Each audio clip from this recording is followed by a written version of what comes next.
আসসালামু আলাইকুম। কেমন আছেন বন্ধুরা? আল্লাহর রহমতে আলহামদুলিল্লাহ আমি অনেক অনেক ভালো আছি। বন্ধুরা, আজ ভীষণ চমৎকার একটা রেসিপি তৈরি করে আপনাদের সাথে শেয়ার করব।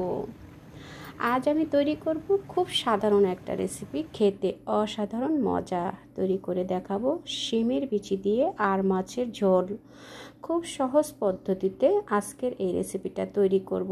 শীত মৌসুমে আমি ফ্রোজেন করে রেখেছিলাম কিছু শিমের বিচি। সেই শিমের বিচি দিয়ে আজকের এই আর মাছের রেসিপির ঝোলটা তৈরি করে দেখাবো।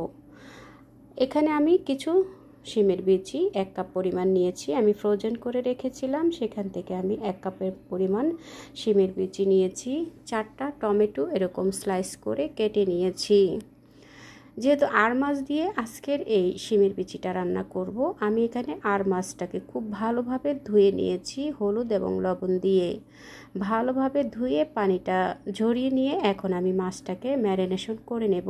স্বাদ মতো লবণ দিয়ে দিলাম, হলুদের গুঁড়া 1/2 চা চামচ, লাল মরিচের গুঁড়া 1/2 চা চামচ দিয়ে মাছটাকে খুব ভালো করে হাতে ঘষে ঘষে মশলাটা লাগিয়ে এরপর আমি মাছটাকে ম্যারিনেশন করে রেখে দেব। 5 থেকে 10 মিনিট রেখে এরপর আমি মাছটাকে ভেজে নেব। তো আমার মশলা মেখে নেওয়া হয়ে গেছে। 5 মিনিট পরে চুলায় একটা প্যান বসিয়ে দিয়েছি। প্যানে আমি তেল দিয়ে দিব। আমি এমনভাবে তেলটা দেব, মাছটা ভেজে নেওয়ার পরে সে যে তেলটা বেঁচে যাবে, সেই বেঁচে যাওয়া তেল দিয়েই কিন্তু মাছের কারিটা রান্না করে নেব। তেলটা গরম হয়ে যাওয়ার পরে আমি এখানে মাছগুলো দিয়ে দিলাম। মাছগুলোকে একটু কড়া করে ভেজে নেব।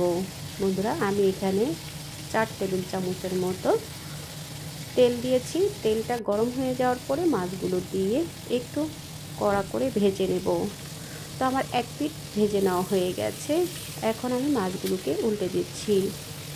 এই আর মাছের রেসিপিটা একটু কড়া করে মাছটাকে ভেজে নিয়ে যদি রেসিপিটা রান্না করা হয়, সেই রেসিপিটা খেতে ভীষণ টেস্টি হয়। তো মাছগুলো আমার কড়া করে ভেজে নেওয়া হয়ে গেছে। এখন আমি তেল ঝরিয়ে মাছগুলোকে তুলে নেব। সেই মাছ ভাজার তেলেই আজকের এই রেসিপিটা তৈরি করব। আমি আর এখানে অতিরিক্ত কোনো তেল ব্যবহার করব না। তো আমার মাছগুলো তুলে নেওয়া হয়ে গেছে। এখন আমি এখানে দিয়ে দেব পেঁয়াজ কুচি। আমি 4টা পেঁয়াজ কুচি করে দিয়ে দিয়েছি। বন্ধুরা, আপনারা যতটুকু কারি রান্না করবেন সেই অনুযায়ী কিন্তু আপনারা উপকরণগুলো ব্যবহার করবেন। আমি আমার প্রয়োজন অনুযায়ী দিয়ে সব মশলা উপকরণ ব্যবহার করছি। পেঁয়াজটাকে কিছুক্ষণ তেলে ভেজে নিয়ে হালকা একটু কালার হয়ে আসলে, একটু হালকা বাদামি কালার হয়ে আসলে এরপর আমি এখানে আস্ত জিরা দিয়ে দেব 1/2 চা চামচ। আস্ত জিরার ফ্লেভারটা খুব ভালো আসে। যদি আপনারা পছন্দ করেন অ্যাড করতে পারেন, আর পছন্দ না হলে সেক্ষেত্রে আপনারা আস্ত জিরাটাকে স্কিপ করে দিতে পারেন। আদা রসুনের পেস্ট 2 চা চামচ দিয়ে দিলাম। আদা রসুনের পেস্টটাকে একটু তেলে পেঁয়াজের সাথে ভেজে নেব, এতে করে কাঁচা গন্ধটা দূর হয়ে যাবে।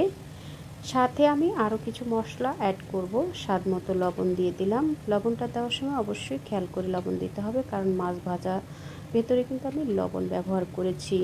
স্বাদ মতো লবণ, হলুদের গুঁড়া 1/2 চা চামচ, লাল মরিচের গুঁড়া 1/2 চা চামচ দিয়ে মশলাটাকে একটু তেলে ভেজে নিয়ে এরপর আমি এখানে 1/2 কাপের মতো গরম পানি দিয়ে মশলাটাকে ভালোভাবে কষিয়ে নেব। যে কোনো রেসিপি রান্না করার ক্ষেত্রে মশলাটা যত ভালোভাবে কষিয়ে নেওয়া হবে, সেই রেসিপিটা খেতে ততটাই টেস্টি হবে। তো মশলাগুলোকে পানি দিয়ে খুব ভালোভাবে কষিয়ে ঢাকনা দিয়ে ঢেকে কিছুক্ষণ কষিয়ে নেব, তেলটা ছেড়ে আসা পর্যন্ত। ঢাকনাটা খুলে মশলাগুলোকে আবারও কিছুক্ষণ নেড়ে চেড়ে কষিয়ে নেব। দেখুন বন্ধুরা, তেলটাও কিন্তু ছেড়ে দিয়েছে। খুব সুন্দরভাবে মশলাটা কষিয়ে নেওয়া হয়ে গেছে। সুন্দর একটা ফ্লেভারও কিন্তু ছড়িয়ে গেছে। এখন আমি আগের থেকে যে ফ্রোজেন করা শিমের বিচি রেখেছিলাম, সেই শিমের বিচিটাকে দিয়ে দিলাম। আমি এখানে 1 কাপ পরিমাণ শিমের বিচি ব্যবহার করছি। আমি শীত মৌসুমে ফ্রোজেন করে রাখা শিমের বিচিটাই এখন ব্যবহার করছি। বন্ধুরা, আপনারা চাইলে এভাবে করে শিমের বিচি ফ্রোজেন করে রাখতে পারেন। আমি শিমের বিচিটাকে হালকা একটু ভাপিয়ে এরপর আমি ঠান্ডা করে এয়ারটাইট বক্সে ভরে ফ্রোজেন করেছিলাম। তো আমি আমার প্রয়োজন মতো দিয়ে দিলাম এখানে কিছু শিমের বিচি। দিয়ে এরপর কিছুক্ষণ কষিয়ে নিয়ে এরপর আমি এখানে টমেটো দিয়ে দেবো। যেহেতু আমরা খুব বেশি এখানে সবজি ব্যবহার করব না, তো আমি এখানে টমেটোটাই ব্যবহার করছি আর শিমের বিচি। তো আমি এখানে 4টা টমেটো কেটে নিয়েছিলাম, সেই টমেটোগুলো দিয়ে একটু কষিয়ে নেব শিমের বিচির সাথে। ঢাকা দিয়ে ঢেকে মিডিয়াম আঁচে একটু কষিয়ে নিয়েছি। কষিয়ে নেওয়ার পরে আবারও হাতলটা দিয়ে নেড়ে চেড়ে মশলার সাথে এবং শিমের বিচির সাথে টমেটোটাকে একটু ভালোভাবে এভাবে নেড়ে চেড়ে কষিয়ে নেব। এরপর আমি আগের থেকে কড়া করে ভেজে রাখা মাছের টুকরোগুলো দিয়ে দেব। বন্ধুরা, আমি এখানে আর মাছ দিয়ে শিমের বিচিটাকে রান্না করেছি। আপনারা চাইলে যে কোনো মাছ এখানে ব্যবহার করতে পারবেন। চাইলে আপনারা রুই, কাতলা কিংবা অন্যান্য যে কোনো বড় মাছ বা চিংড়ি মাছ দিয়েও কিন্তু আপনারা এই রেসিপিটা তৈরি করে নিতে পারবেন একই প্রসেসে।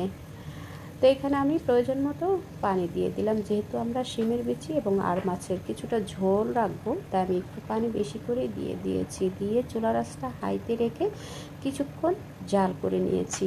শিমের বিচি সেদ্ধ হতে কিন্তু খুব একটা সময় লাগে না, ঝটপট কিন্তু রান্না হয়ে যায়। যেহেতু আমরা একটু ঝোল ঝোল রান্না করব, তো আমি একটু ঝোলটা একটু বেশি রেখেছি। আপনারা যে যেরকম গ্রেভি পছন্দ করেন সেই অনুযায়ী কিন্তু গ্রেভিটা অ্যাড করে দেবেন। আমি ফ্রোজেন করা কিছু ধনিয়া পাতা কুচি দিয়ে দিলাম আর কিছু কাঁচামরিচ। আমি কাঁচামরিচটাকে আস্তই দিয়েছি, আপনারা চাইলে কেটে কিংবা ভেঙে দিতে পারেন। দেখলেন তো বন্ধুরা, খুব সহজেই মজাদার একটা রেসিপি তৈরি হয়ে গেল শিমের বিচি দিয়ে আর মাছের ঝোল।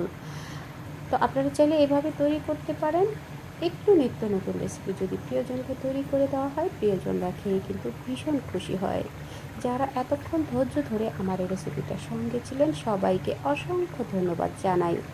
বন্ধুরা, একটা লাইক দিতে ভুলে গিয়ে থাকলে একটা লাইক দিয়ে রেসিপিটা কন্টিনিউ করে নেবেন। যারা আমার ফেসবুক পেজ থেকে রেসিপিটা দেখছেন, পেজটাকে ফলো দিয়ে রাখবেন। যারা ইউটিউব চ্যানেল থেকে দেখছেন, যে ও রেসিপিটা ফুল ওয়াচ করে অল বাটনে সাবস্ক্রাইব করে অল বাটনে ক্লিক করে রাখলে খুব সহজে আমার নিত্য নতুন রেসিপির নোটিফিকেশন সবার আগে আপনার কাছে পৌঁছে যাবে। বন্ধুরা, এতক্ষণ ধৈর্য ধরে রেসিপির সঙ্গে থাকার জন্য সবাইকে অসংখ্য ধন্যবাদ জানাই। পরবর্তী রেসিপি দেখার আমন্ত্রণ রইল। আল্লাহ হাফেজ।